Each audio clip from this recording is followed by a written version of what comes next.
पनवेल तालुक्यातील सिडको वसाहतीमध्ये हक्काच्या पाण्यासाठी गेल्या 2 ते 3 वर्षापासून नागरिकांचे जल आक्रोश मोर्चे।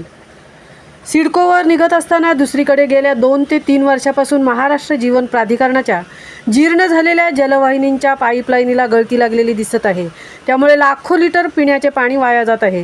तरीही प्रशासन गांधारीची भूमिका घेत आहे।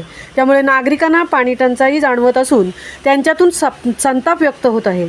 सिडको वसाहतीमध्ये पावसाळ्यात सुद्धा पाणी टंचाईच्या झळा बसत असून गेल्या 15 दिवसापासून गढूळ व दूषित पाणी नळाला येत आहे।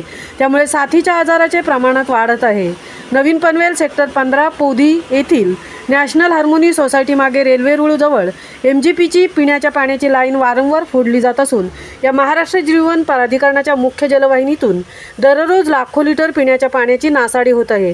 MGPच्या पाईपवर येथील झोपडपट्टीचे रहिवासी कपडे धुवून अंघोळी करत असतात। येथील फुटलेल्या महाराष्ट्र जीवन प्राधिकरणाच्या मुख्य जलवाहिनीतील सर्व पिण्याचे पाणी गटारात वाहत जात असते।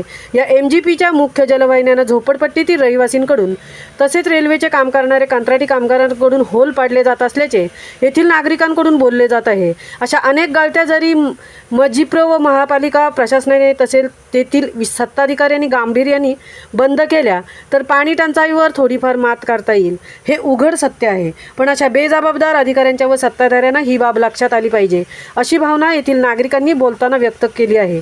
महामुंबईसह राजू गाडे, नवीन पनवेल।